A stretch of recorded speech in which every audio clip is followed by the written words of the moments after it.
The air was crisp in Oslo on the 27th of July, 2025, as the long-awaited announcement from the Nobel Peace Prize Committee was made. Yet as the list of 5 nominees was read, a single name stood out. A name poised to change our very thinking on peace, leadership, and the future of the world. Ibrahim Traoré, the interim president of Burkina Faso. The air was crisp in Oslo on the 27th of July, 2025, as the long-awaited announcement from the Nobel Peace Prize Committee was made. Yet as the list of 5 nominees was read, a single name stood out. A name poised to change our very thinking on peace, leadership, and the future of the world. Ibrahim Traoré. Who is Ibrahim Traoré? At first glance, Traoré might not appear as the obvious candidate for such a prestigious honor. A career politician he is not.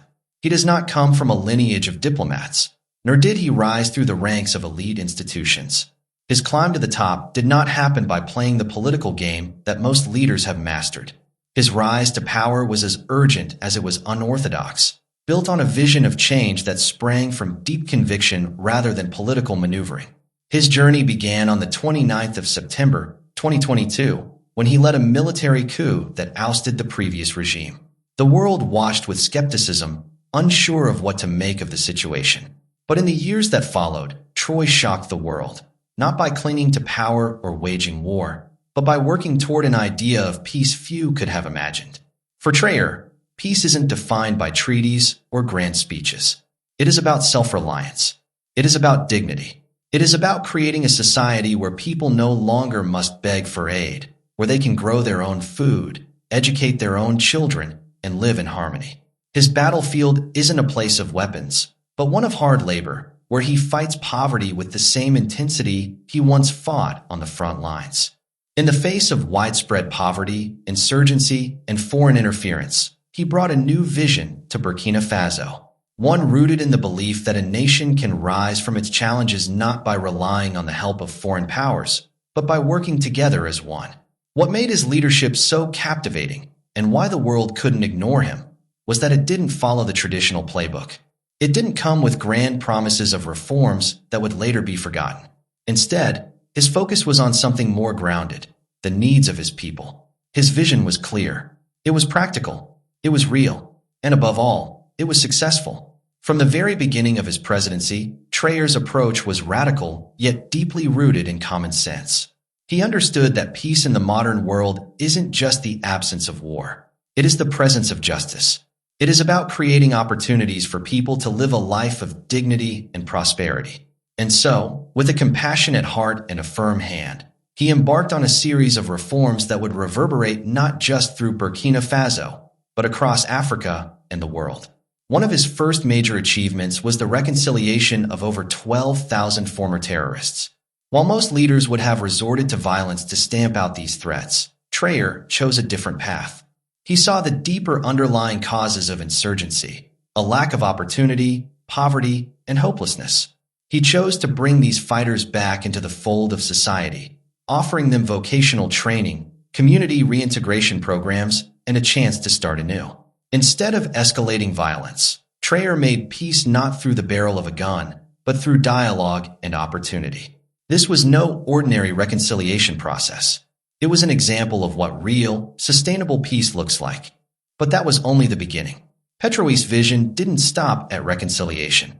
He understood that true peace could only come if Burkina Faso's economy was built on the backs of its people. So he took a bold step in the direction of economic sovereignty, returning 3.8 million hectares of farmland to local farmers. This land, once seized by foreign corporations for their own profits, was returned to the people who had worked it for generations. It was a symbol of self-reliance, a declaration that Burkina Faso under Traoré would no longer be at the mercy of foreign interests. In a region like the Sahel, where climate change is ravaging the land, this move was groundbreaking. It wasn't just about returning land. It was about giving people the power to feed themselves, to build their own futures, and to take back control of their destinies. But land alone wasn't enough. Traoré understood the critical importance of education and healthcare. And so he did what many said was impossible. He built 2,400 new schools and 700 healthcare centers in a country that had long been neglected. The scale and speed of these projects were unparalleled, giving millions of children a chance to learn and millions of families access to medical care. But Traore didn't stop there. He ensured that 95% of rural schoolchildren received free meals made from locally produced food. It wasn't just about nutrition. It was about creating a self-sustaining ecosystem where agriculture and education supported each other. His commitment to education and healthcare was matched by his bold environmental initiatives.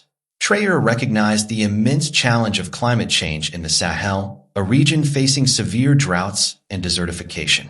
In response, he launched the Sahel Life Alliance, a coalition between Burkina Faso, Mali, and Niger dedicated to ecological restoration.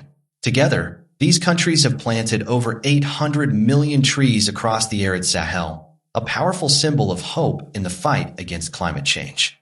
And on May 4, 2025, Ibrahim Traoré took yet another groundbreaking step. He pardoned 1,100 former militants and integrated them into his Farmers of Peace program, a model for peace building quickly recognized by the United Nations. The world watched as these former fighters, once feared militants, became the very agents of peace. They were given land, tools, and training to farm. They worked side by side with communities that once considered them enemies, planting crops, building schools, and growing hope. This wasn't just a political gesture. It was a revolution in how we think about peace. Traore showed that true peace is built not in conference rooms, but in fields and villages. It's built with collective action, hard work, and a shared vision for the future. The impact of Traore's leadership was felt far beyond Burkina Faso's borders. In July 2025, just days after his Nobel Peace Prize nomination, Pope Leo Castor made an unprecedented statement. For the first time in history, the Vatican formally endorsed a sitting African leader for the Nobel Peace Prize. When Pope Leo spoke, his words resonated across the world. "When I pray for peace," he said, "the face of a young soldier from Burkina Faso appears in my mind. He does not preach through laws or scriptures, but through sweat and soil. He has never set foot inside the churches of Rome. Yet, he acts as if the world's poor are his sanctuary." The Vatican's endorsement was more than just a symbolic gesture. It was a powerful affirmation of Traoré's moral and spiritual crusade for peace. It recognized his leadership as not just political, but as a spiritual mission to lift the oppressed, to heal the broken, and to build a more just world. This endorsement set off a chain reaction across the globe. Leaders from all corners of the world began to weigh in on Traoré's nomination.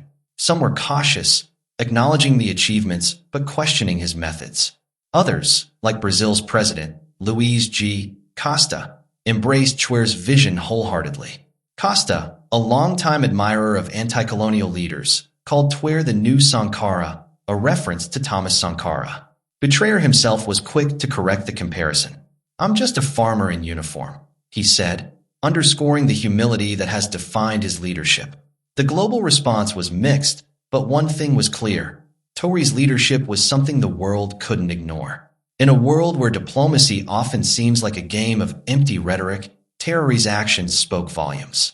He wasn't a leader focused on power for power's sake. He wasn't playing to a global audience. His rise to power was focused on improving the lives of his people. Back in Burkina Faso, the reaction to his Nobel Peace Prize nomination was nothing short of euphoric. The streets of Ouagadougou, the capital, were filled with joy.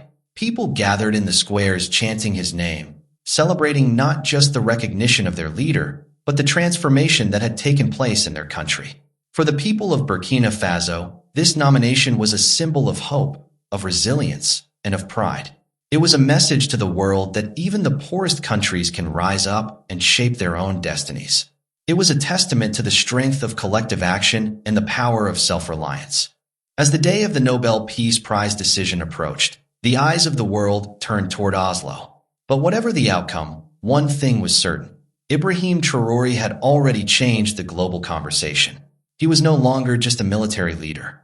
He had become a symbol of a new kind of peace. One built not in the halls of power, but in the fields, classrooms, and clinics of a nation that refused to give up. For millions of Africans, Traoré represented something more than a leader. He was a symbol of what is possible when a nation takes its destiny into its own hands. And for the rest of the world, he stood as a reminder that peace is not simply the absence of war. It is the presence of justice, dignity, and land in the hands of those who till it. Ibrahim Traoré's journey to power was unlike any typical political trajectory. Born in Burkina Faso, a country plagued by poverty, political instability, and a history of violent conflict, Traoré's rise was propelled not by ambition for personal gain or political careerism, but by a profound sense of responsibility toward his people. His ascent to the presidency was not a product of years spent climbing the political ladder, navigating the intricacies of democracy, or securing votes through electoral campaigns. Instead, Traoré's rise to power came through an unexpected and controversial path, a military coup.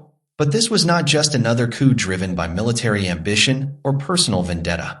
Ibrahim Traoré's decision to seize power was rooted in a desire to bring tangible change to a country that had been left to fend for itself in a world of external pressures and internal strife.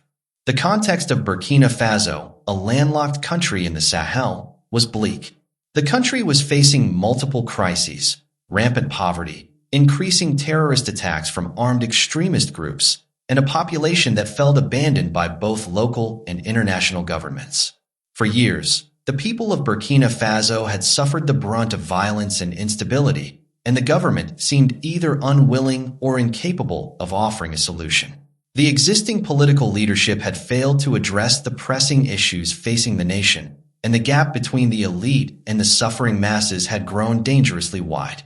Traoré, a soldier by profession, was not a career politician, nor was he someone who sought the trappings of power.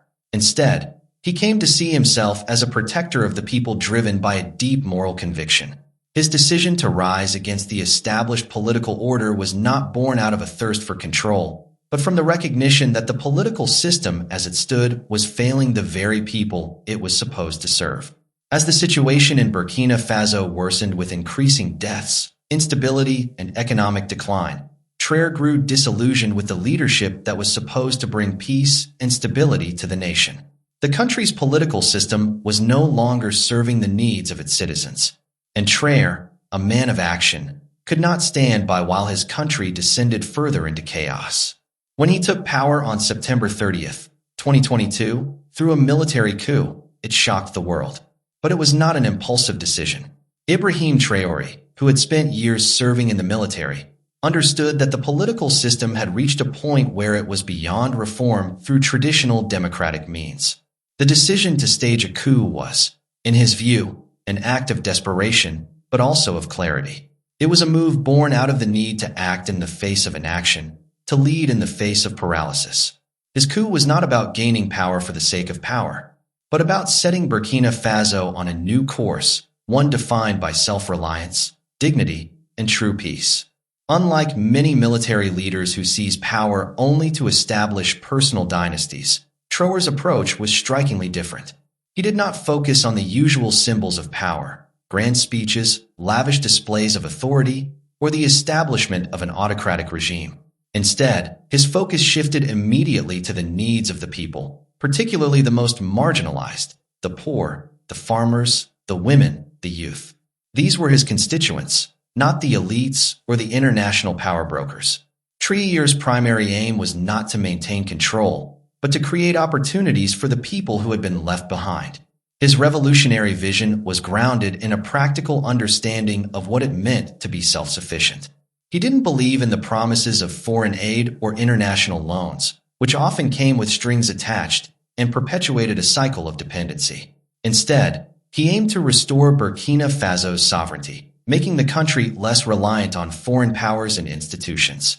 He understood that the true path to peace was not through lofty diplomatic promises or reliance on outside help, but through the empowerment of the people at home. It was about giving them the resources, the education, and the opportunities to take control of their own futures. Under his leadership, Traoré launched a series of radical reforms that fundamentally shifted Burkina Faso's path. He began with the land, seizing back 3.8 million hectares of farmland that had previously been taken over by foreign corporations and returning it to local farmers. This was a direct challenge to the economic status quo and an assertion of the country's sovereignty. For Traoré, this act was not just about redistributing land. It was about restoring dignity to the farmers who had toiled the land for generations, but had never been able to reap the rewards. Ibrahim Traoré's coup was not merely a military takeover. It was the beginning of a movement that redefined what leadership meant in the modern era. His emphasis was not on the power of the state, but on the power of the people. Unlike many leaders who rose to power through elections or political maneuvering, Traoré's journey came from a place of empathy, a desire to heal a broken nation. He wanted to create a legacy where the people of Burkina Faso no longer had to beg for aid, but could stand on their own 2 feet in charge of their own destiny. In the years following his coup, Ibrahim Traoré has consistently demonstrated that his rise to power was not about personal glory or self-interest. It was about a soldier's duty to his people, about leading from a place of deep moral conviction, and about proving that even in a world dominated by complex geopolitics and external influences, it is possible for a nation to rise on its own terms. His leadership became a model for other nations, particularly across Africa, where the traditional path to power often looks very different, but where the desire for true sustainable peace remains universal. Ibrahim Traoré's leadership has been distinguished by a radical, yet deeply pragmatic approach to economic sovereignty. In a country like Burkina Faso, where a significant portion of the population relies on agriculture for their livelihood, the ownership of land is not just an economic issue. It is a matter of dignity, self-reliance, and survival. For years, foreign corporations had seized vast stretches of Burkina Faso's fertile land, leaving local farmers with limited access to the resources they needed to feed their families and sustain their communities. In many ways, the land had become a symbol of the country's broader challenges: foreign exploitation, economic dependency, and a lack of control over its own resources.